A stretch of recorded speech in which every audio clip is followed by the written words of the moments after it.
E3 in brackets 1, as it was abusive and or insulting and or improper and or brought the game into disrepute. It goes on to say it is further alleged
Unfortunately for Frank, it didn't quite go their way. Refereeing decisions went against them.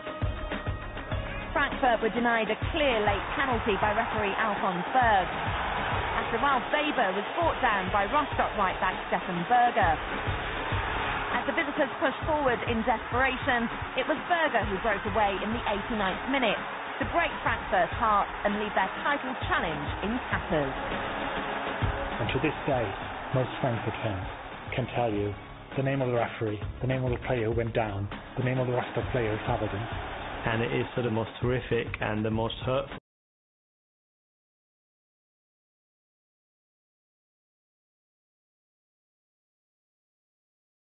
day, I think, in Frankfurt's recent history. By all rights, they should have won the league. They were probably the best team this season. With Frankfurt out of the running, Dortmund were now in the box.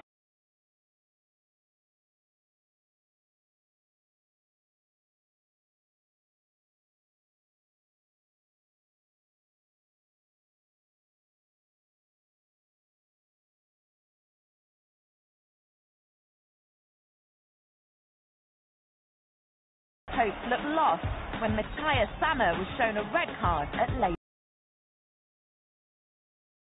But in the 86th minute, defender Guido Buchwald sensationally headed a winning goal. Stuttgart leapfrogged Dortmund on goal difference and were crowned the first Bundesliga champions of a newly reunified Germany.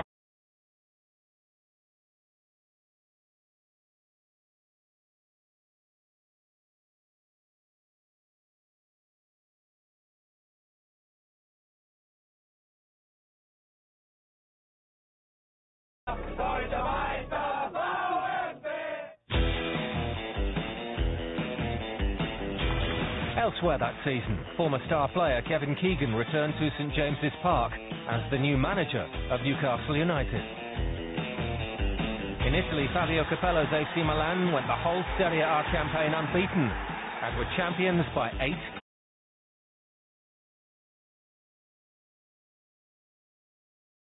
clear points. At Wembley, goals from Michael Thomas and Ian Rush helped Liverpool beat Sunderland 2-0 to lift the FA Cup.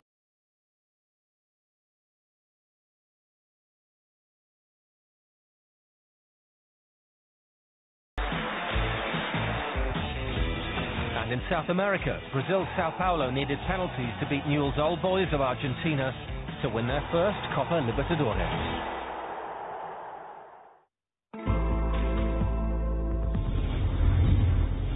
By the end of 91-92, Barcelona had won an impressive 5 trophies in 4 seasons under the guidance of coach Johan Cruyff. But there was one piece of silverware that had always escaped the clutches of this great club. I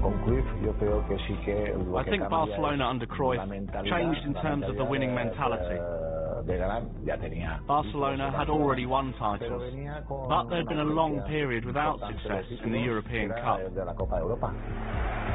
On May 20th at Wembley Stadium, Barcelona had the chance to finally place themselves amongst Europe's true elite. Only the Italians of Sampdoria stood in their way. I always remembered Wembley from television when I was a boy looking at the games in the television. So for me to play that final in that stadium was perfect. Take that Sampdoria team, a very good one. But Barcelona had Stoichkov, Laudrup, Koeman, the spine of the team. As a team, we knew we couldn't lose that final. Johan used to say that we already had the quality and that we had the players. And from there, all we had to work out was how to get the result.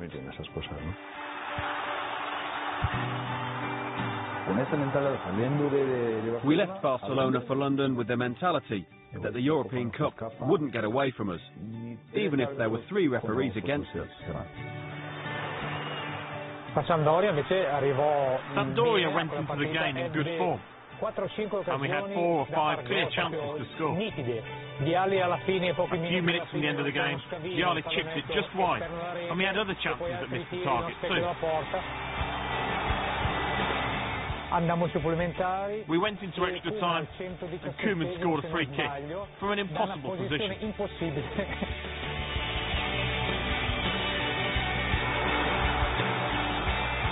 Thank God Koeman scored. He is a composed and quiet guy. We won that match with that dramatic ending. It was time to celebrate the club's first European Cup. We've won many more since then, but the first one is the first. Defeat was cruel for Sampdoria. Koeman's strike proved decisive. Barca claimed their first European Cup and laid the foundations for the club's future success. Winning that trophy was so important. It was really emotional, and it brought great excitement to the whole city of Barcelona and Catalonia.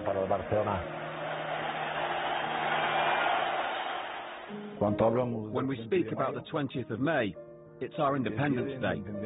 That Bulgarian guy was there lifting the trophy in the director's box at Wembley. It's ours, we said.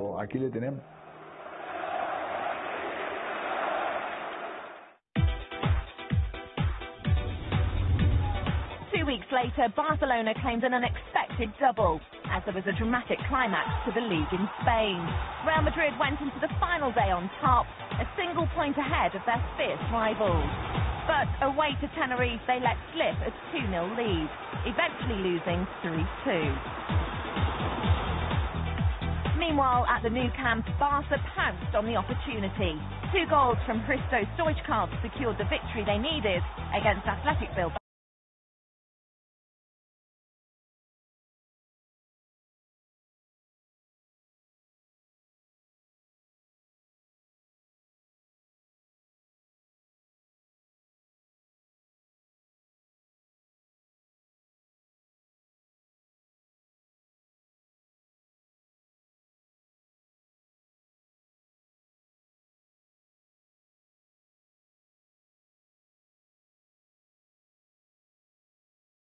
Hosted the 9th European Championships, but the build-up was overshadowed by events in Yugoslavia. For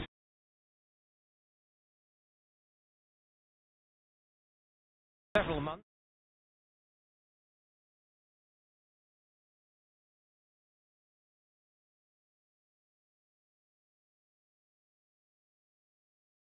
independence. The United Nations Security Council was forced to intervene, and amongst other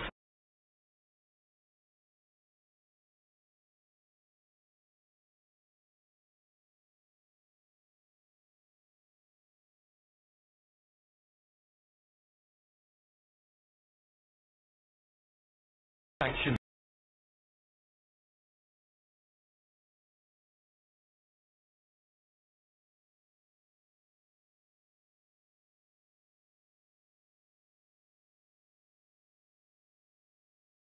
Gary Lineker.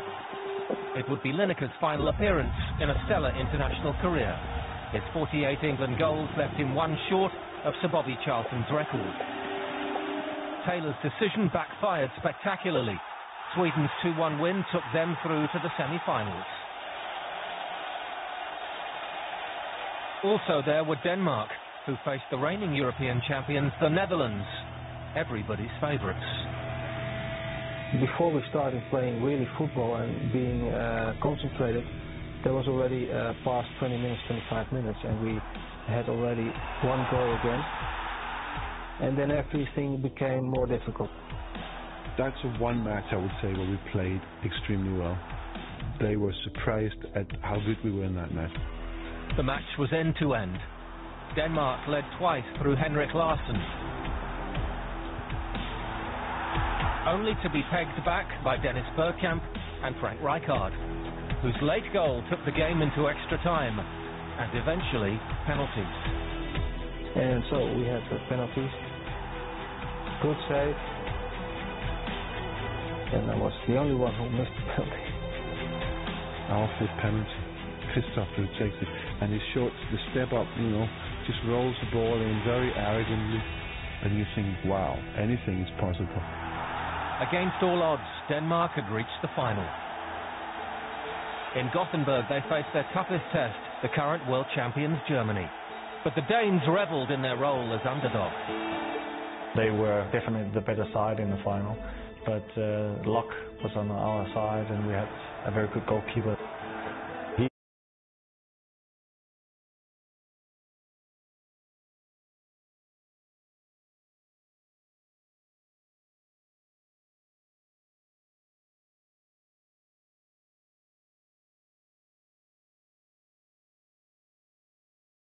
Kept us in the game in the first 18 minutes.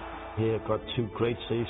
Having scored just once in 48 internationals, John Jensen picked the perfect moment for goal number 2. I mean, the goal I scored in the 19 minutes was maybe the most important goal for me, but also for Denmark, because at that stage the Germans were all over us. Late on, Kim Vilfort's shot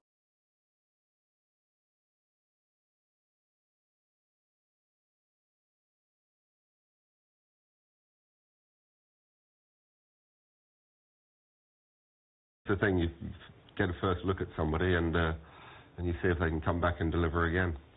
Craig Brathwaite played a Collingwood-esque innings. Shall we say that? Hey? He's seen I blocked it. Yeah, he did, and he just did a job for the West Indies. And you know, he watched that new ball very closely. He let the ball go through to the keeper if it wasn't on the stumps, and you know, he just built the partnership, and that's all he had to do. He was quite aggressive against Moore and Ali. You know, he wanted to take him down, but it was Ben Stokes who made that breakthrough. Always think as though the ball's coming in towards the stumps and just squares them up, and a nice simple catch for Joe Root, the first slip. It's just the length there. Again, is that easy to do with Ben Stokes? When he's firing and he's running in, is it easy just to think it's going to be short or go back?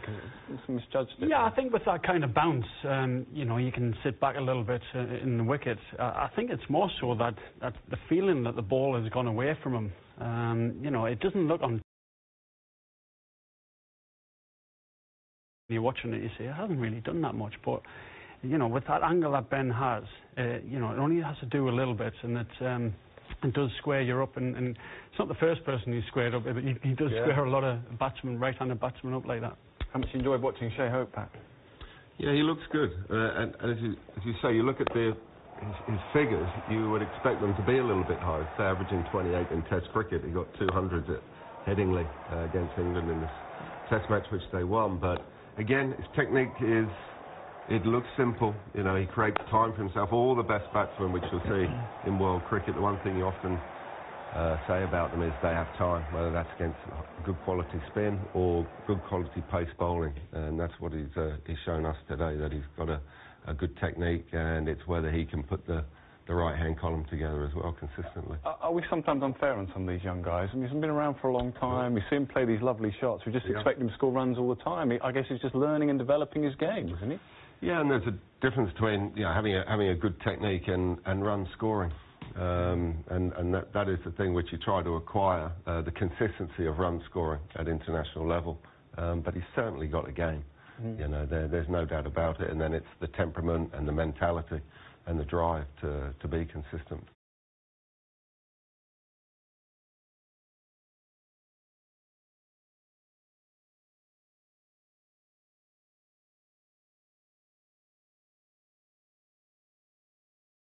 He was not about to give up on this opportunity. Alan McGurk's goals brought Burton to Wembley. He's a player who quit the game because of injury as a teenager. Now he's back, and this could be his crowning glory. Well, Fleetwood Town go with their diamond formation, which has been effective but can leave them vulnerable down the flanks. Graham Alexander has made a big decision at the base of the diamond, bringing in Alan Goodall to replace Stephen Schumacher. It's Goodall's first start since he was sent off early against Wycombe last month. Anthony Sarcevic makes things happen for this team. He, like David Ball, was once on the books of Manchester City. It didn't work out for either of them there. They have fought their way back. And Matty Blair has played here twice. He scored here twice in big wins for York City. Well, we saw Alex Rebell's blockbuster here for Rotherham yesterday. Gary Alexander did similar for Millwall 5 years ago. He's amongst Burton's backup, as is Zeli Ishmael. Fleetwood have John Parkin and Gareth Evans to call upon.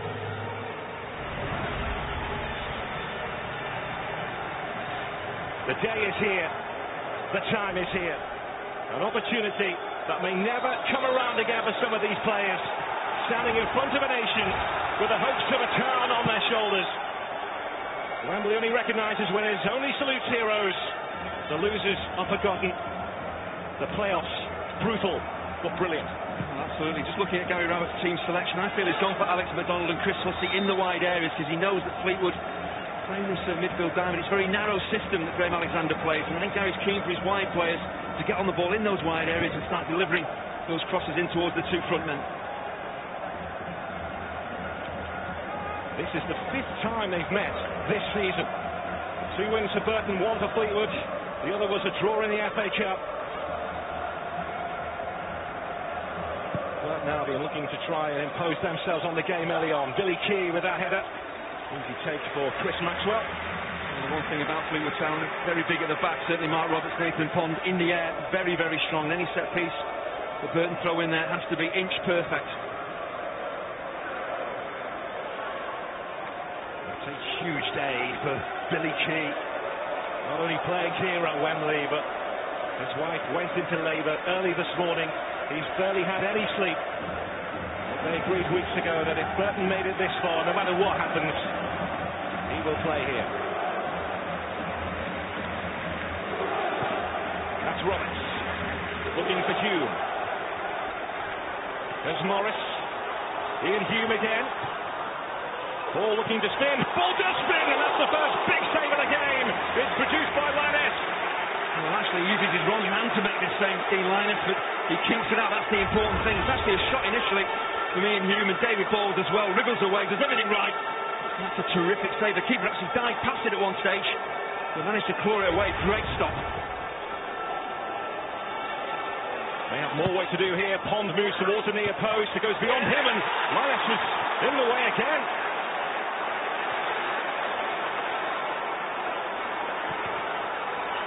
Ball by Taylor. Roberts to stay forward. Concerning moments for Burton. Dean Linus has made 2 crucial saves in the opening couple of minutes, and they're all down to his positioning. This is a wicked set piece. He can't get off his line here, Linus, so he has to hope that he's in the right position. The ball breaks his way, and he is. He absolutely is. Doesn't matter how you keep it out. It's a very close range header. The keeper does really well just to smuggle that ball away. Hume doing well with his back to goal. There's Blair. Now it's Sarcevic. They don't want to give Anthony Sarcevic too much room around their penalty area because he will cash in. Matty Blair. Well, you've seen the gap, Blair. Well, he appeals to the referee on move, then ball goes down. And the referee once again waves the appeals away.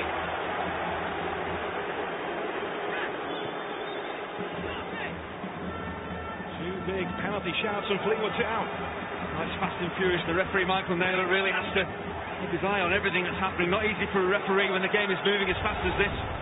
I'm sure the first one certainly isn't a penalty, the tackle on Matty Blair and Robbie Weir. Does David Ball get fouled? There's possibly a chance of a body check from Cansdale Sheriff. I'm not sure there's an awful lot of contact here. This is a great tackle. And this is David Ball when he picks up this loose ball. This goes past Cansdale Sheriff. There's no contact whatsoever. The referee has done really well not to point to the spot on either occasion. Two big decisions in a matter of seconds. Kelly touching McDonald and Morris puts it behind.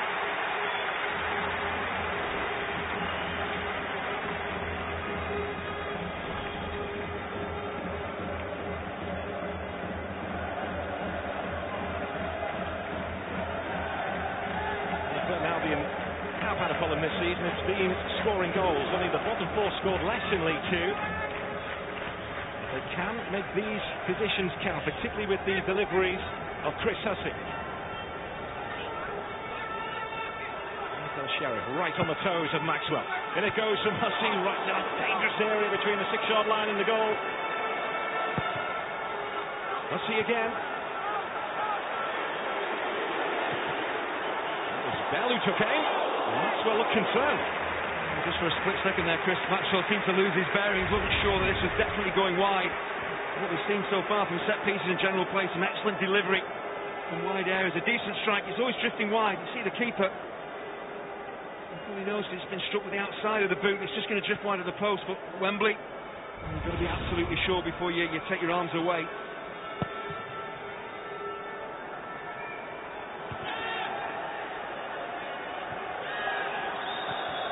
0-0, but a lively opening 17.5 minutes at Wembley.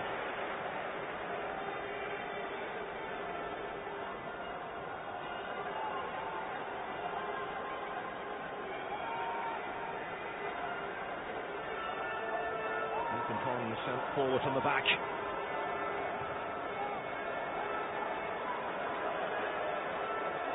McLaughlin.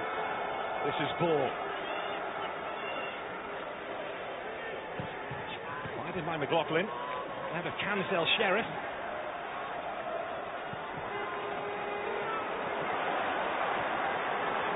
It's minding the shot at the back for Fleetwood, but it's coming back their way here.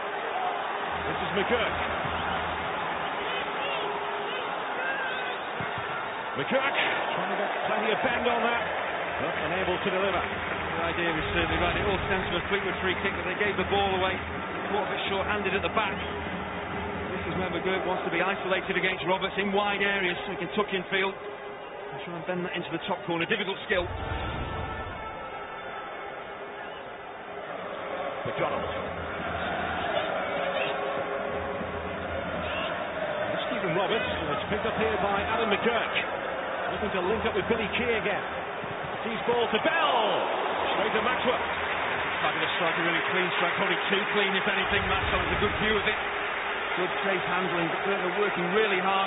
High up the field to win the ball back. Getting McGurk involved. This is a wonderful strike. The keeper has a good view of it. Good positioning. Well, the Burton Albion fans here standing up and showing their support for a local radio presenter in Derby, just a few miles away from Burton, Colin Broomfield, who is battling cancer, 31 years of age, in the 31st minute.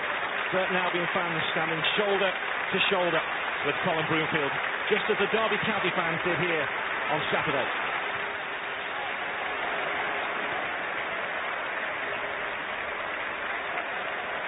And Fleetwood Town fans also joining the ovation and showing their support. The big football fan, Colin Broomfield. Football showing its support for his continued battle.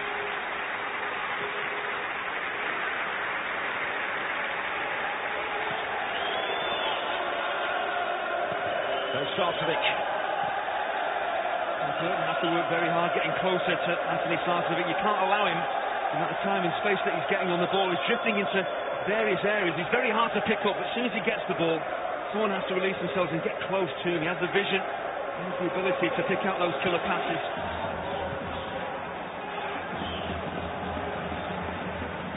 There's the lively David Ball. Morris on the outside, seen by Ball. Morris looking for Ball again. Now it's Sarcevic. through and taken away by Robbie Weir. Burton Albion were opened up for a second, but they just about held on. The build-up play absolutely fantastic. Josh Morris must run, 40 yards on the overlap there to create the opportunity. Great interchange with David Ball. They just can't really get clean strikes away with enough pace on the shots to beat Dean Linus.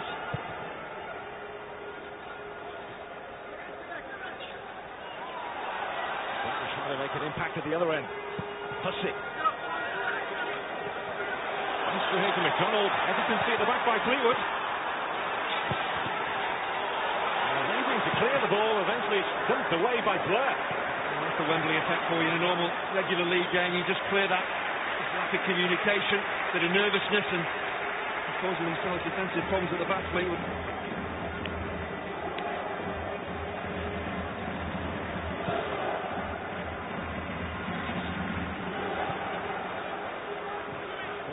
Separated these two at the end of the regular season. Fleetwood finishing 4th, Burton in 6th position. Because of the money they have, Fleetwood always the favourites for automatic promotion, and some say that it's not quite the fairy tale rise it has been painted because of the cash that has been spent. Andy Pilley begs to differ. Another appeal, this time from Morris. Nothing doing with the referee. Marcus Holmes does really well there. He's always going to be first to the ball. Just make sure he gets his body across Josh Morris. It's a mismatch really in terms of physicality. Obviously Josh Morris is losing his balance as well. It's shoulder to shoulder. It's certainly not a foul. This is clever play. It's what Fleetwood can be all about. Good movement, intelligent passing, movement off the ball. Always the chance up, but Huntsville Sheriff once again great positioning just to snuff out that the shot from David Ball. McGurk looking to trick his way through, and he's got the free kick. He is really talented. He's a difficult man to take the ball off, and shows his tenacity here as well. Determined play, wins the ball back for his team. There's at least 3 Fleetwood players around him. Starcevic is one, Goodall's the other, and it's Goodall actually that brings him to ground. He was telling me this week about the list of injuries he's had. It would take a half to go through them all. He's a fighter.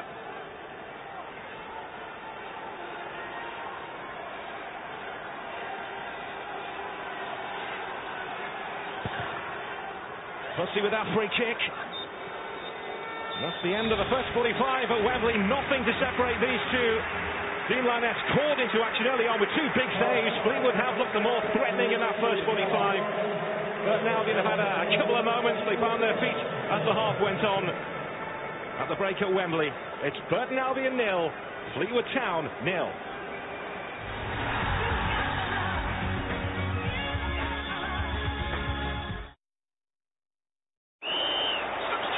Screwfix sponsors Sky Sports coverage of the EFL.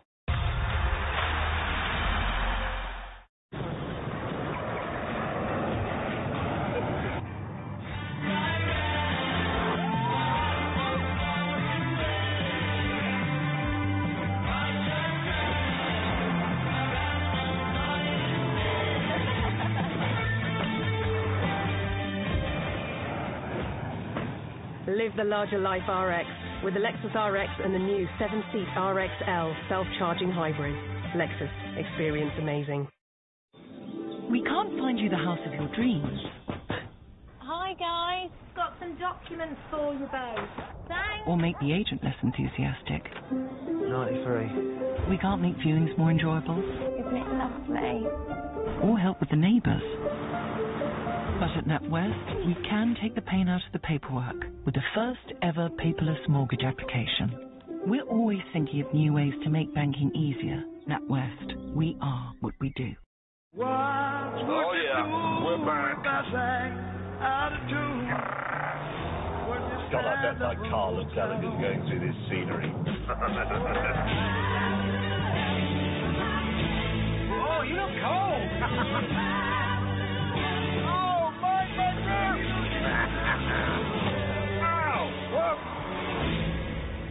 Hammond's lap's going well.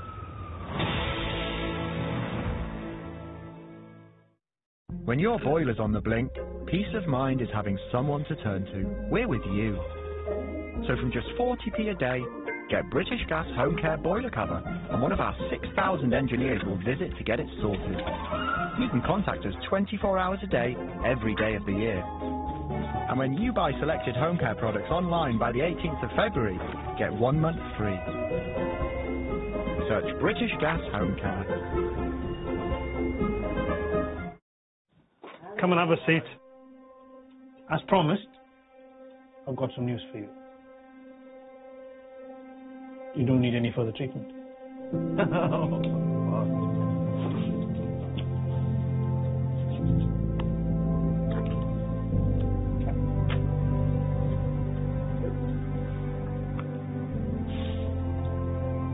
I'm chuffed to bits.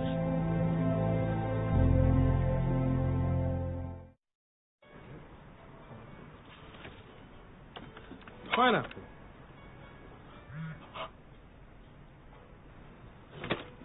Banana.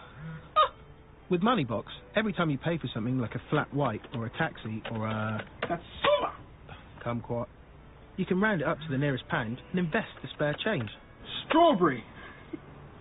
Even with your smallest purchases. Moneybox. Woohoo! Investing.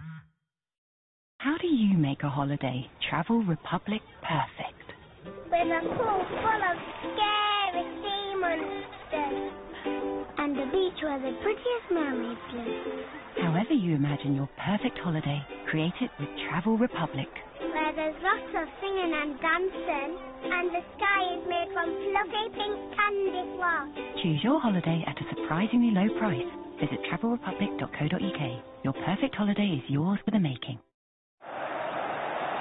Screwfix sponsors Sky Sports coverage of the EFL.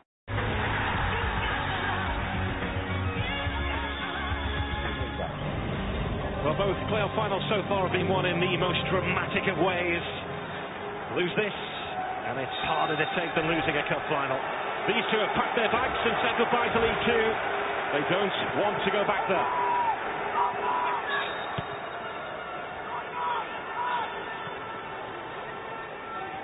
What will Gary Rowett want more of from his team in this second half? I think the final 10 minutes of that first half, his side really struggled to keep hold of the ball. The passing wasn't good enough. They weren't finding their front men, Billy Key and Adam McGurk. They need to do that much better in this second half, just to get a foothold in the second half, because Fleetwood really ended the first very strongly. Burton won't want Fleetwood to start the second half as strongly. Ball is after that, and it's held by Lyness. Which is not an easy chance for David Ball, because it just bounces up. He's got Holness in close attention as well, and rather than drill this ball and keep it low, he thinks, well, I'll try and loft it over the keeper. It's not an easy chance. See how high that ball is above his hip.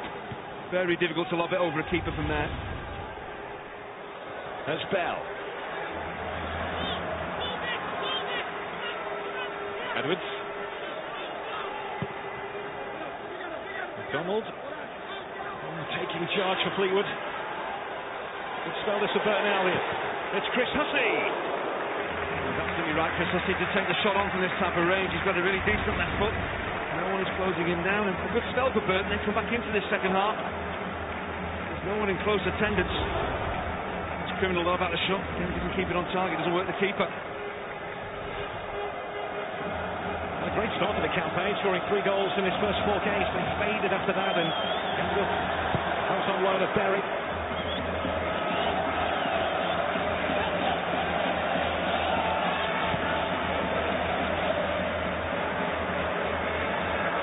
McDonald. This is better from Burton. Closing in on the hour mark, another 5 minutes before we get there, and I just wonder why the manager will start thinking about making changes, positive changes. Drop towards Billy Key. Took a swipe at it first time around.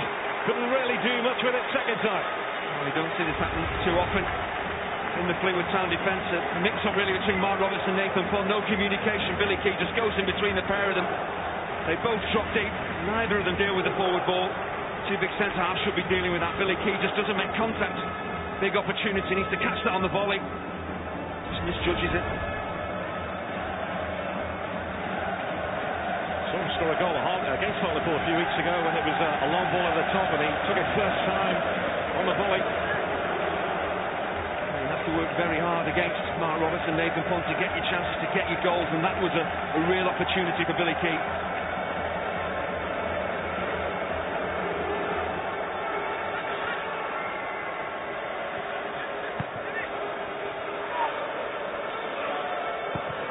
Nathan Pond. Bell. Picked up by Morris. That's Cansdale Sheriff. McDonald claiming handball. That's Charlie Taylor. Ball came a live wire. Right thinking didn't come up for him, but he was causing the problems. Clever play from David Ball. Brilliant defending, no, from Cansdale Sheriff. Knows exactly what Ball's looking to do. Not hold the ball up, looking to turn and spin in behind him. And his body shape there from the centre half was superb. Anthony Sarcevic on the run. This is not easy. This is what he's capable of, though, picking the ball up in deep areas and just running with it. Great balance. He can go left or right. He's running across the field. It's always difficult to keep the shot on target when you're running across the field like that.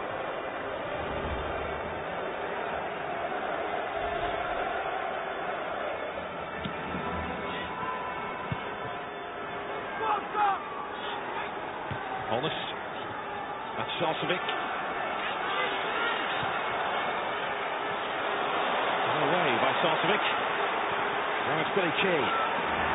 This should fall from left back here as McFadden. Well, mentioned before the left winger by trade. McFadden trying to find a way through. He will settle for the corner. He's running down a bit of a cul-de-sac. He's got two fluid defenders ahead of him. He does well to pick up the set piece.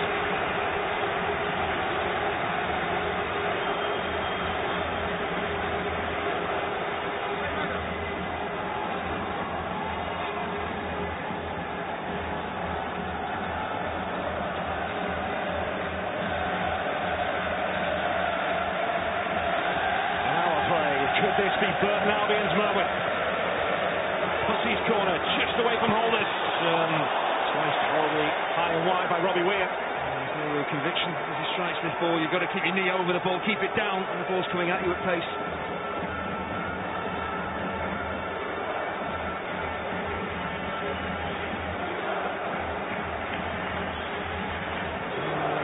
From a town in East Staffordshire, not too far away from Derby.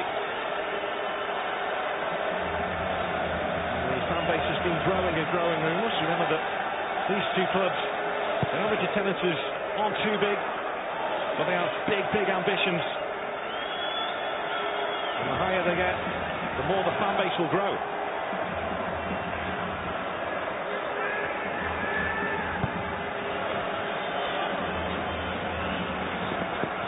Look at the population of Fleetwood. It's around about 27,000. Burton-on-Trent is around about 37,000, so there's a finite number of people you can attract from the town to the game. And of course, they started under Andy Pilley with an attendance of 80.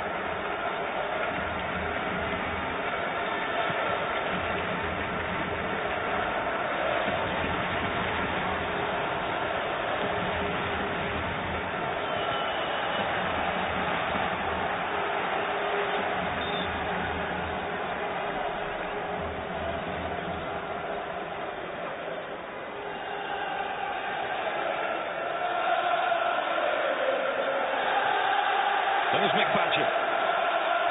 Away from Blur. And then stolen away from him.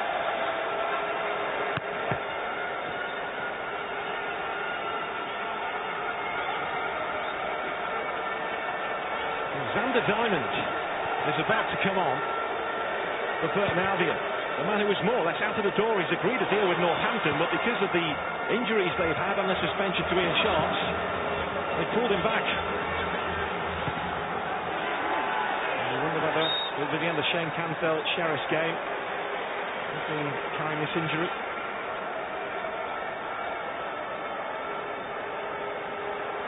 I think what Gary Rowett has to be absolutely sure of is Xander Diamond's head is in the right place for this occasion. He's probably mentally moved on already. You can clearly see Gary Rowett knows what he's going to get from his centre half.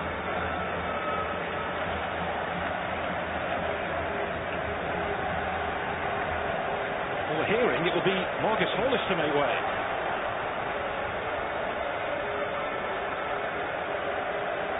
If that's the case, then Shane Cansdale Sheriff's Achilles problem is holding it well. I can only think that Marcus Holness has an injury because he has been absolutely outstanding. We've been told it's a hamstring injury which has put paid to the game here for Marcus Holness. Yet another injury for Burton Albion to try and cope with, and right in the midst of a playoff final. It's a guy, right, you can't take any risks. Of course, you want to keep Marcus Holness out there, but if he's got a hamstring problem and his mobility is limited, you've got to take him off. Holmes' header. McDonald, it's taken a deflection. Chris Maxwell has to be really careful. He has to backpedal quickly and make absolutely sure this was dipping over the bar. I've seen it in many games, deflections like this, coolly dropping over the goalkeeper's head and into the back of the net. He sorts his feet out very quickly. Chris Maxwell knows exactly where he is in relation to the crossbar. He knows he's got the goal covered.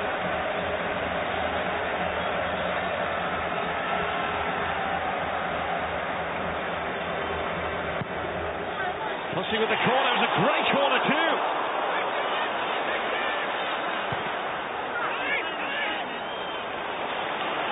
That was a great ball in. And Fleetwood have just about held on here. Just completely switched off defensively, Fleetwood, and Shane Cansdale shared acres of space at the near post. All he expects to be challenged, and there's nobody anywhere near him. Just doesn't make decent contact with the ball in. That had danger written all over it. Cansdale Sheriff, who's yet to score for Burton Albion, couldn't convert. But they're lifted by it. McGurk. Now it's Billy Key. There's McDonald. Holm taking charge again, not for the first time. Silly foul to give away by Bell. Fleetwood were penned in. If you're a Burton attacker when crosses are coming in, you have to be on the move. If you're standing still, you're never going to beat Robinson Pond in the air.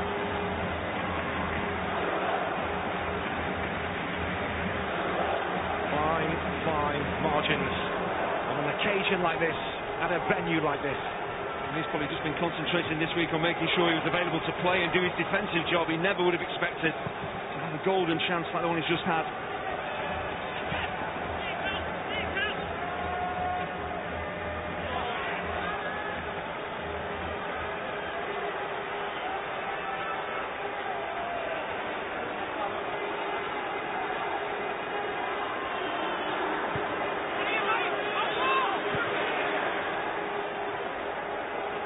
The Burton Albion are about to make another change. Zeli Ismail, the man who's on loan from Wolves. The man who at times can have magic in his boots. Been carrying an injury you won't be surprised to hear, because that's the way it's been at Burton. And he replaces Alex McDonald, who goes off with a calf injury. This is the problem, losing Marcus Holness with a hamstring problem. Alex McDonald with his calf. It's a long, hard season in League Two. Just take its toll on the body, but this is really positive for Burton Albion. Zeli Ismail, quite right, not fully fit, it's a hamstring problem. Might not be 100%, but he is a player, and he gets it right, can change the course of the game.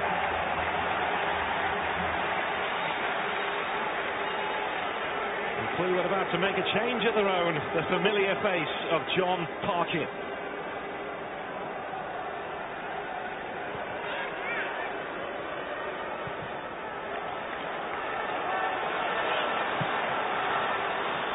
Zeli Ismail, first chance to run in this game.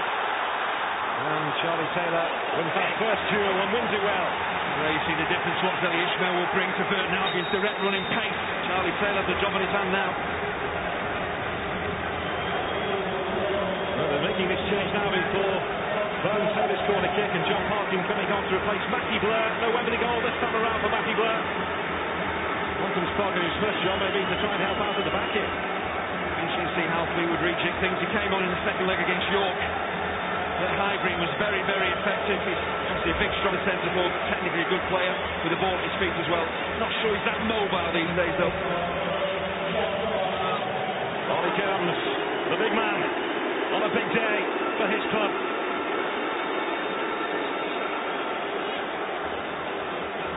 His first job is to try and defend this corner kick.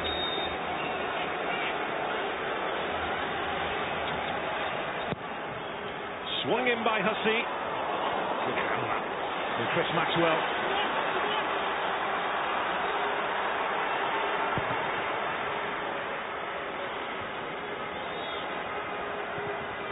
Morris ricochets off Edwards, and Morris picks up the pieces. And Morris, cynically brought down by Edwards, knew exactly what he was doing and knew that was coming. He takes one for the team there. Phil Edwards doesn't want Josh Morris to gain any more further ground. He'll put real pressure on his defence if he gets past Phil Edwards, but that's really cynical.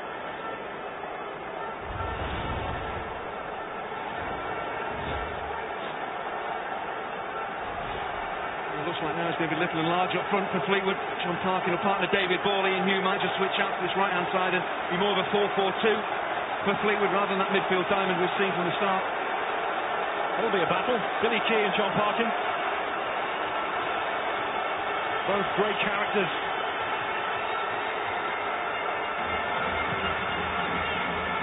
And Lyness was caught out. It's been swung all the way in. A horror moment at Wembley for Dean Lyness and Burton Albion.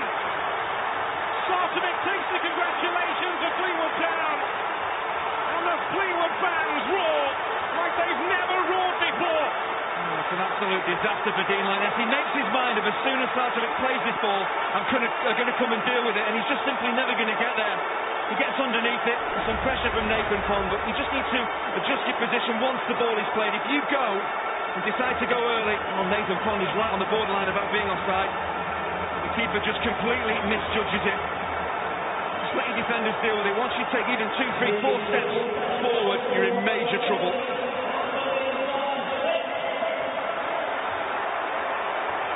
He's scored some belting free kicks this season. That was not his intention, but it's his biggest moment yet. That's why the key thing for any free kick taker is put the ball into the danger zone. You never know what's going to happen. A defensive misjudgment, and you can score exactly what happens here.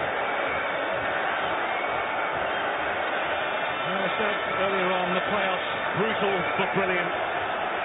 Brutal for the likes of Chio at Derby, Dagnall yesterday of Leyton Orient, who stood motionless, staring into the eyes of his fans, whose hearts were breaking. And now Dean Lyness is added to that list. Can his teammates rally for him here?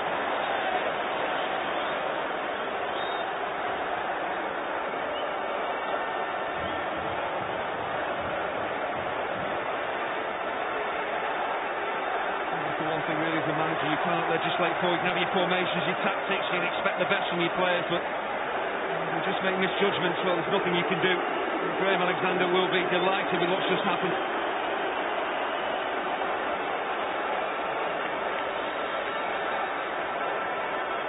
A change you were speculating about before. Young Matty Palmer, 20-year-old, who's had a fabulous season, will be coming on to replace Lee Bell very shortly.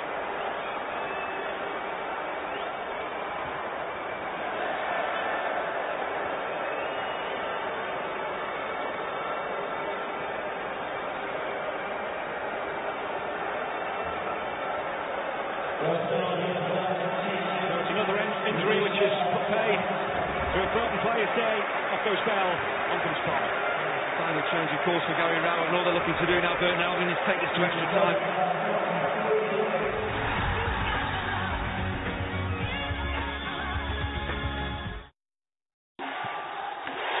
Screwfix sponsors Sky Sports coverage of the EFL. Oh yeah, we're back. God, I bet my car looks elegant going through this scenery. Oh, you look cold. Oh, my goodness. Ow, look.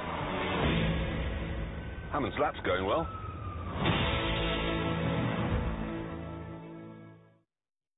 I'm 36. I'm a husband, a manager, and still very good looking. In 2 hours, I have the most important meeting of my life. But first, it's time to play.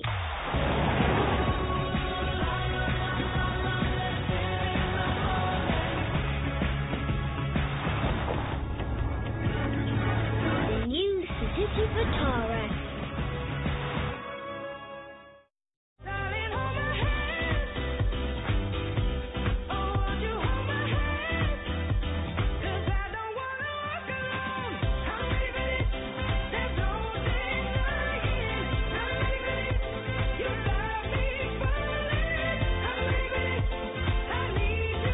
your Abter and Athol Protected holiday now for just a £60 deposit.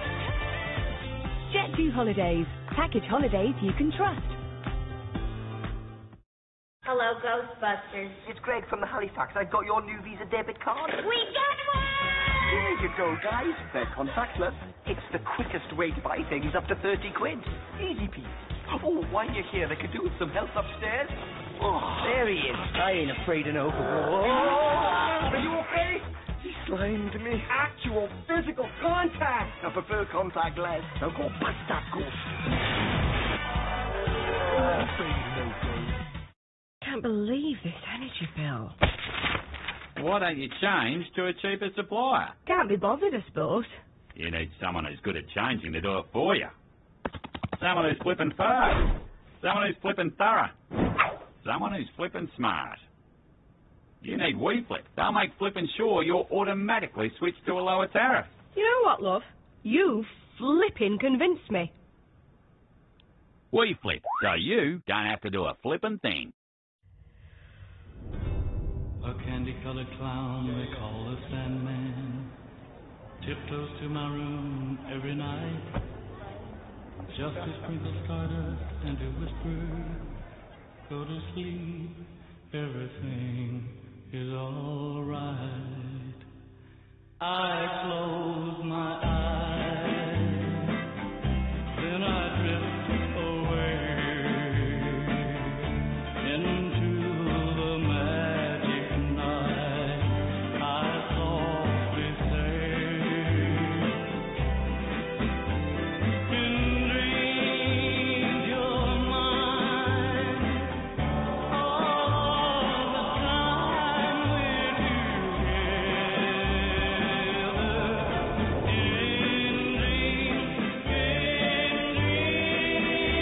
IKEA, the wonderful everyday. Screwfix sponsors Sky Sports coverage of the EFL.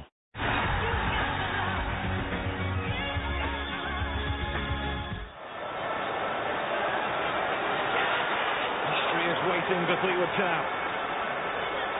There's Zali Ismail. And Burton Albion will have a corner. One last big push. One last big effort.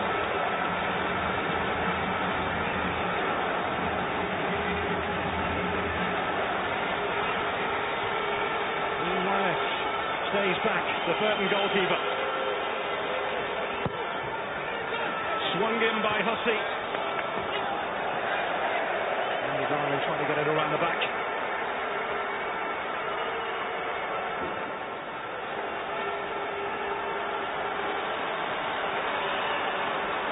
There's Zali Ismail.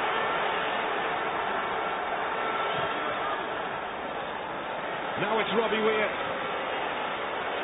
Billy Key. Heavy touch from Key. Great challenge by Pond, who was injured in the process.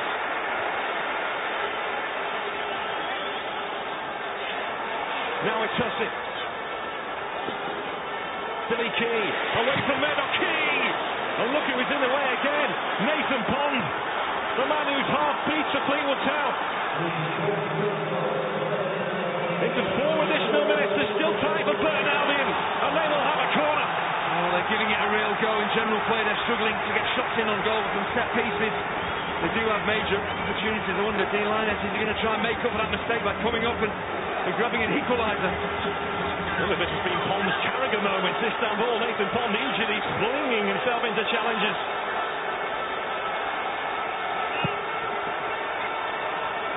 It's Maxwell again. He's come for it again. He's just about got something on it. Now the break should be on, and of all people, it's Nathan Pond. Linus is at home, but this could finish it, but Pond couldn't quite squeeze it through to Morris. Now he's out of position, but he's blocked that clearance. He really couldn't make this up. Well, Nathan Pond just had to play that ball to his left where David Ball was. The ball on to the side he actually played it. That's what Cansdale showed. Knew that he was going to play the ball that way and blocked it. In by Edwards.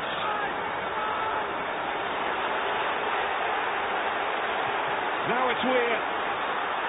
Burton Albion are giving it all they've got. And Fleetwood Town just looking to try and relieve the pressure. 2.5 minutes to go.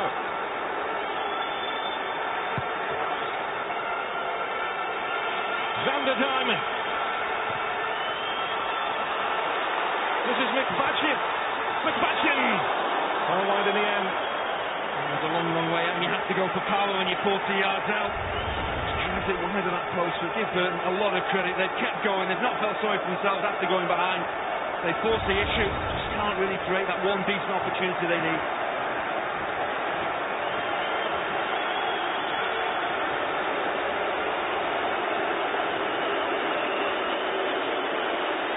Devastation. Elation.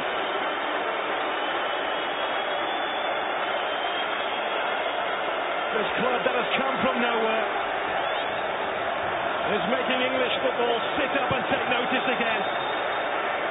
Unless Burton can fashion one last chance.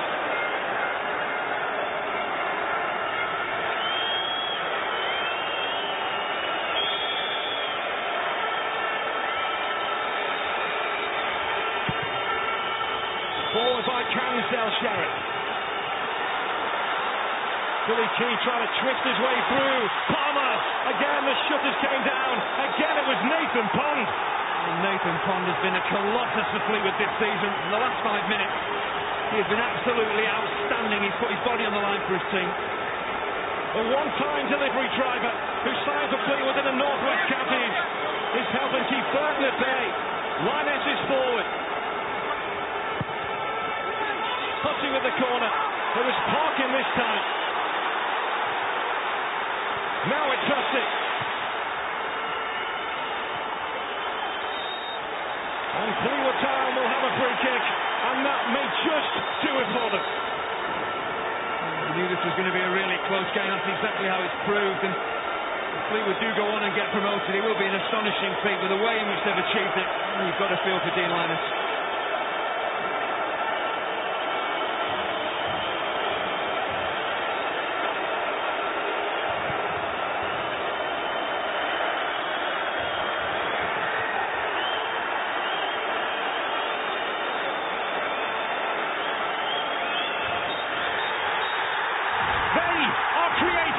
Of English football's great stories.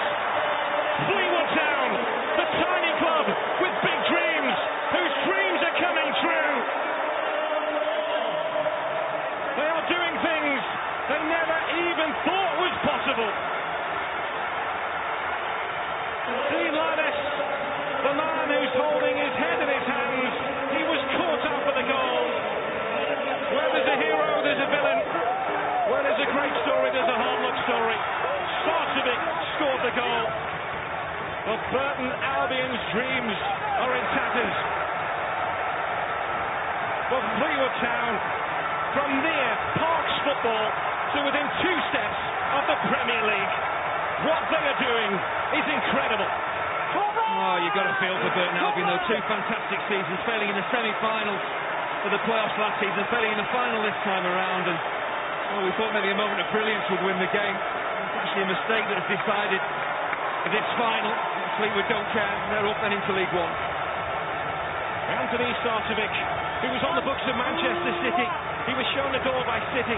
He ended up in non-league football, and he has scored the goal, which has put Fleetwood Town into League One.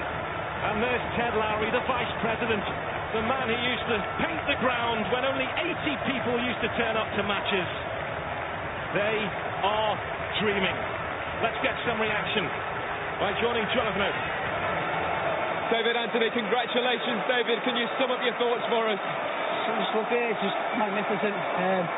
We've worked our socks off there. I think we could have some sense in the first half, but this man's come up with like he does always, great set pieces, and that's won us the game. Anthony, you got the winner. What was your intention with it?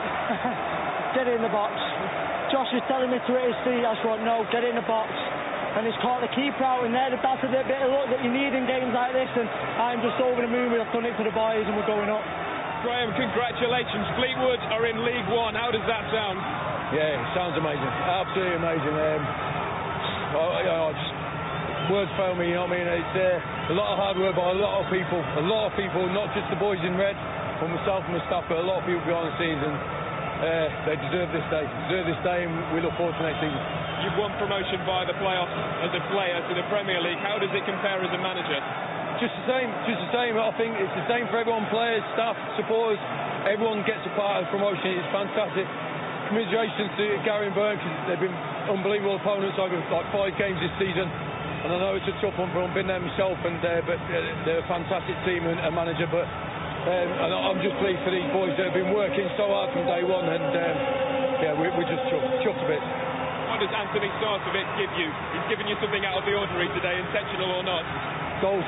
He gives you goals. You know what? He loves training. He trains every day. He wants to get better every day. And we've got other good players as well. But you know, we've got a lot of good young players, a lot of good experienced players. The whole mix has been fantastic, and they deserve this today. Go and collect that trophy. Congratulations, Graham. Thank you. Thank you very much. Fleetwood Town stand on Wembley, stairway to the stars. This club is touching the stars. From the northwest counties, in front of 80 people, to winning at Wembley in a decade. Coventry City, Sheffield United, Preston North End, Fleetwood Town are coming for you. Gary, commiserations. Is that the hardest thing to have to do, to go up and watch your opponents pick up the trophy? Yeah, I think so. And I wanted the players to do that, you know, just to feel that little bit of disappointment and that little bit of hurt. It's a cruel way to lose a game of football, isn't it? There was always going to be one mistake in the game, and unfortunately we were the ones that made it. But I just said to the players in there, you know, you've got 2 choices in life, haven't you? You either, sit and sulk and whinge about it, or you use it positively. We used it last year to come back stronger. We did, and we have done. We've got to the final. Couldn't quite go that extra yard, but we've got to use it next year as well. And I think when that little bit of hurt and that bit of disappointment dissipates over the next 3 or 4 days, players have got to think to themselves, have a little bit of resolve and come back stronger next season. But certainly it's a cruel place to lose. But nevertheless, I'd rather have lost here than in the semi-finals. I still feel that the crowd have been magnificent and everyone's enjoyed the day. Unfortunately, the players probably haven't done it quite so much as everyone else. It feels absolutely amazing. We're elated. I think everybody from the players to the staff to the supporters are over the moon. They really are. When you look back to those days in the North West Counties League and where you find yourselves today, how do you equate it? I feel like I'm just going to wake up and pinch myself and think that this has just been a really, really good dream because 6 promotions has been amazing. I'm not sure anybody else has done that in the history of English football, and Fleetwood's not had a great time over the last few decades, but the quality of life and the feel-good factor that we spread there and that the town will continue to enjoy makes me very, very happy. It really does. So the Football League season is done, but next Saturday here at Wembley Stadium is a massive night of pay-per-view boxing. It's Froch against Groves, Part 2, as they battle it out for the IBF and WBA super middleweight titles. There's a full undercard, and the action gets underway from 6 o'clock. Sky Sports Box Office.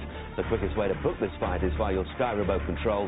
See channel 743 for further details, or go to skysports.com/Froch Groves 2. So congratulations then to Fleetwood Town. Their incredible journey continues as they brought the curtain down on another brilliant Football League season.